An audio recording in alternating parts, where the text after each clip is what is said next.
This episode of the Brilliance Plus Passion podcast is brought to you by Groundhog Day is an event, not a business strategy. Are you ready to finally solve those pesky issues that keep holding back your business success and never seem to go away? Embrace the power of the spring formula that unearths the issues and opportunities burrowed beneath the surface, and grow your business so you thrive from your intersection of your brilliance and your passion. Claim your copy today at www.thegroundhogbook.com. Welcome to the Brilliance Plus Passion podcast. Join us as we celebrate entrepreneurs, business creators, and brilliant minds who reveal what they are doing to make the world a better place by being part of it. Be sure to visit our website at www.brilliancepluspassion.com. While you're there, subscribe to us via your favorite network. Now sit back, lean in, tune in, get your notepad and 2 pens ready, and let's get started. My name is Adam Homey. I am your host, and I am honored by your wise decision to tune in and invest in yourself today. Right now, we are speaking with Daniel Jackson, who is known as Spirit Medium Daniel. Oh, I'm so excited about this. So Daniel has been gifted with the ability to communicate with archangels and spirit. With this information, he guides and assists others to fulfill their spiritual path. Now, you may be thinking, what the heck does that all mean? But in some of the questions we're going to ask Daniel over the next few minutes, we're going to disambiguate some of that for you. With that, Daniel Jackson, welcome aboard. Thanks for having me, Adam. I appreciate you having me today, and I'm looking forward to this interview. You got you. So first question, how does the work you do make the world a better place for your clients, customers, and the world at large? For me, I'm able to bring my clients peace of mind, clarity, the clarity they've been searching for their entire lives. And hopefully by helping each one of those people, they themselves will be able to spread the message as well out to everyone else. So it's not just me doing the work, it's them helping to do the work. So, and if I can do that, it'll help everybody. Yeah, one of my coaches refers to something called ripple effect. Yes. I believe in the power of multiplicity. There are many ways you can define that, but it's the idea that it has to start with somebody in some place, so might as well start with you where you are. That's what I believe too. Yeah. Sometimes, so it's got to be now. Yeah, so that's awesome. Now, what do you actually do? I call myself a spirit medium because I'm connecting directly with my angels, my archangels, my guides. Mm-hmm. So I receive messages from them, and the services I provide is I do angel readings, I do spiritual advice, spiritual crossing confirmations. I'm a spiritual healer, and I also do something what I call is a soul alignment. Nice. We have a couple minutes here because we're moving so quickly here. Why don't you disambiguate that a little bit further for us? And I myself am really into this, so I'm curious myself. When I do something what I call a soul alignment for someone, so I see spirit everywhere, no matter where I go, no matter what I do, I see them all day, all night, everywhere. But not only can I see the ones that are around me, but I can see the one that's inside of each person who is actually sitting with me. And what happens is a lot of times we get stressed out, and we have so much going on in our lives. Well, our soul actually will become crooked within our body. And we actually feel the effects of that as well, because it makes us feel uneven and makes us feel kind of wacky. And so I will turn the person around. I will look inside of them, and I will take a look at the soul. And if it's crooked or if it has a little deviation in there, I do like a Mr. Miyagi type thing. And I put my hands on there and I fix it. And I found out, kind of like by accident, that I could do that because I had some friends over and they were sitting near me. And when I turned around and looked at one, I was like, hey, I think I see a soul. When I got that, I got an answer. It said, yes. And I said, it looks like it's crooked. Can I fix that? Yeah. And they said, put your hands on her and that'll be it. And that took care of it. And when she got done, she was like, oh my God, I felt all this heat rush through me. I said, that's me putting my energy into you to fix that. And she was like, that is pretty amazing. Yeah. Yeah. All right. So in your experience, what are the 3 most common questions that people ask you about what you do, like the FAQs? The questions they normally ask me that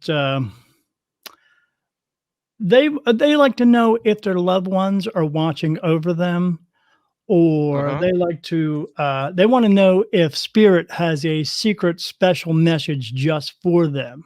And that's when I get a lot all the time.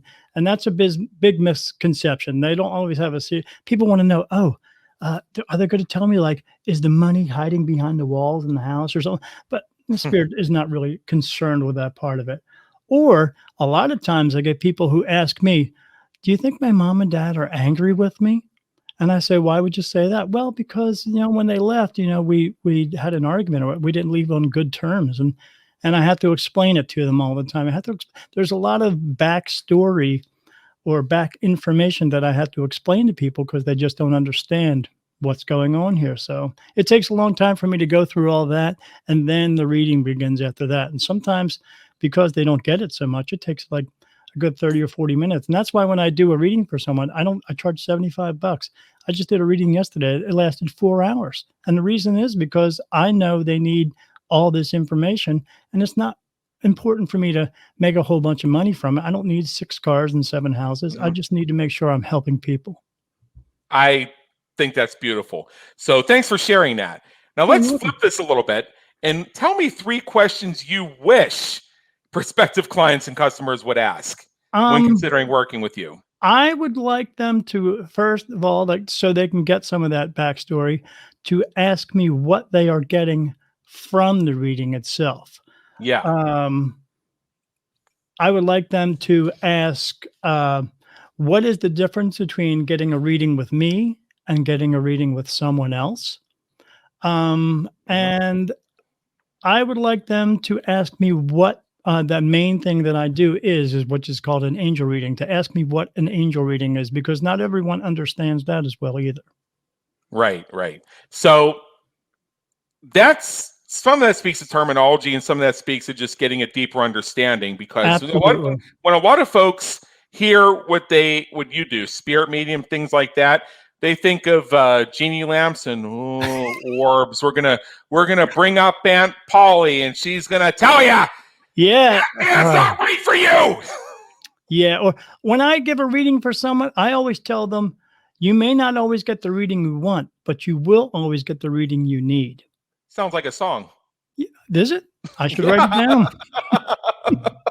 So that's all good to know. Now let's shift gears for a minute in the second half here, and let me ask you a few things that will help our listeners get to know you better. Oh boy. First of all, what would people who know you be surprised to learn about you? Well, especially with this gift that I have, people always ask me, they say, I wish I could have that gift that you have. And when they say that, they wish they had the cool part of my gift, but there's a part of my gift that they don't understand that comes along with it. I see spirit everywhere I go, no matter where I Mhm. go, and no matter what I do.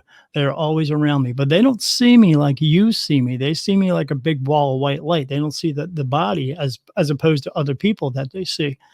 And Yeah, because they don't understand what I am, they come up to me all the time. They touch me, they poke me, they pinch me, and not always in the places that you want to be touched, poked, and pinched. yeah. So they're doing it all the time. They're trying to figure out what I am because they're not sure of what it is, because they see the light, but they're just not sure, and they want to figure it out before whatever their next move is.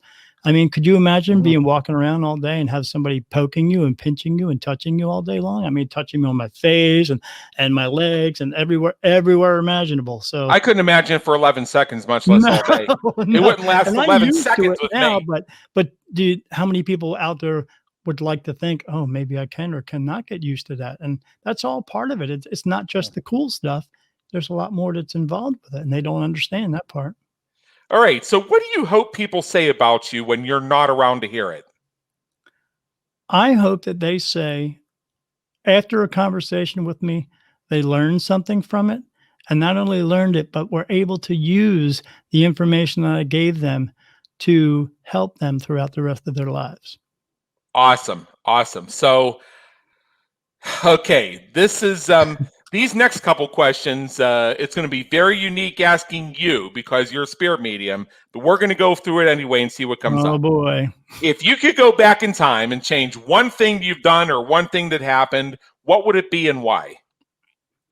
Well, you're going to find my answer interesting because I would say absolutely nothing. And the reason why is because everything that I've done throughout my life has put me on my path, on my journey to be right where I am now. If I'd have changed something, maybe this wouldn't be happening.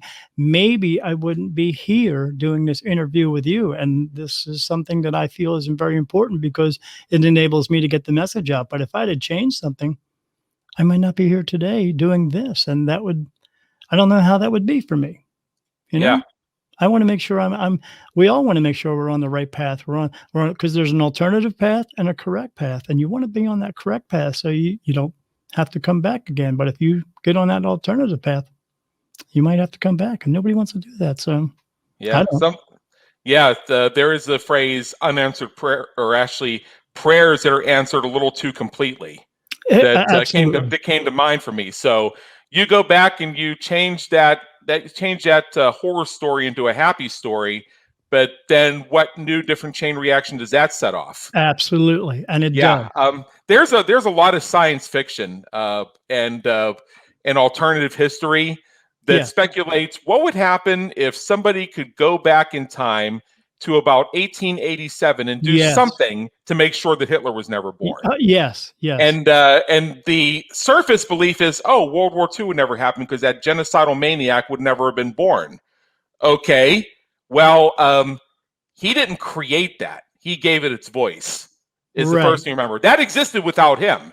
Right. So what a lot of these scenarios come up with is all that stuff happened, except that the commander was not a raging lunatic. He's actually somebody who knew how to win battles. Correct.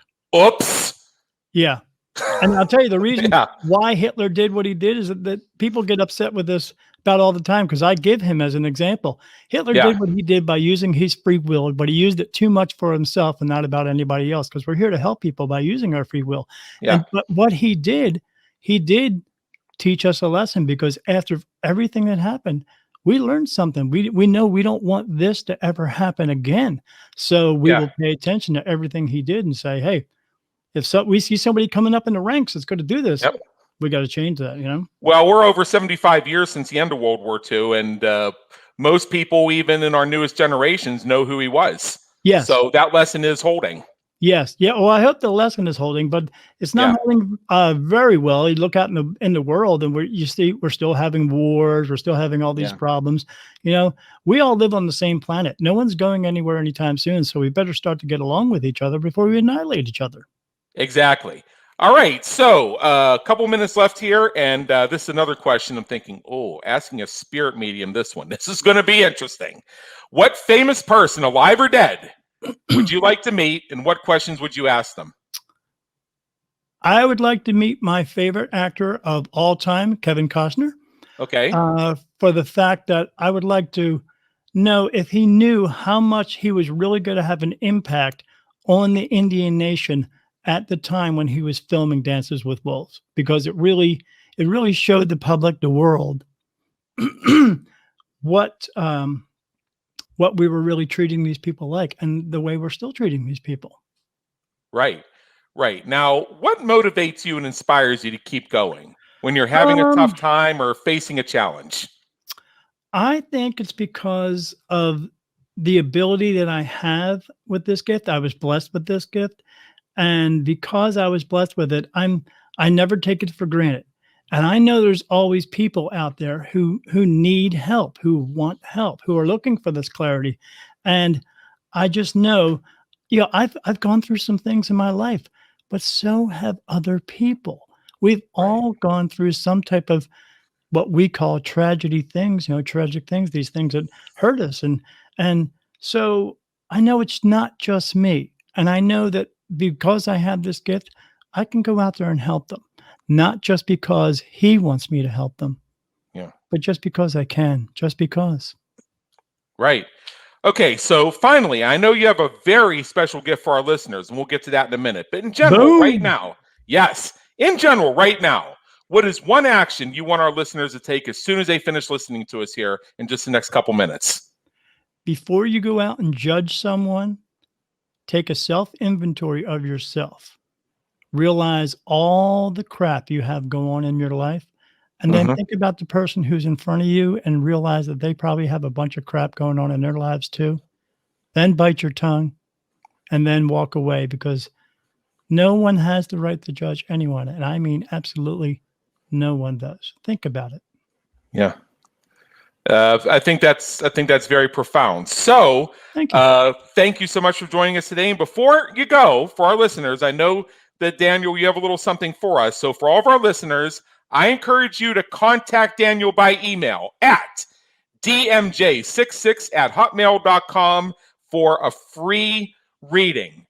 This will be a step toward bringing peace of mind and clarity to your life. Now, this is a very special gift. I don't know how much time Daniel has on his calendar, so I encourage you to move on this quickly. I don't know how long he's going to be able to offer this, because this is such an extraordinary offer. That's dmj66@hotmail.com for a free reading. You'll see the email address on our website at brilliancepluspassion.com when you see this episode on the site, if you're not already there.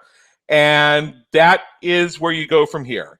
With that, Daniel Jackson, thank you again. It's been an honor. And believe me, in education. Thank you, Adam. I appreciate you having me on, and it's always an honor to talk to you. I enjoy our conversations all the time. So I know I learned something from you, so I'm happy about that. All right. Thank you for tuning into the Brilliance Plus Passion podcast, where we celebrate entrepreneurs, business creators, and brilliant minds who are making a difference for their community, market, and audience. Remember to visit our website at www.brilliancepluspassion.com and enjoy even more great episodes like this one. Again, while you're here, subscribe to us via your favorite network. We look forward to seeing you next time on the Brilliance Plus Passion podcast.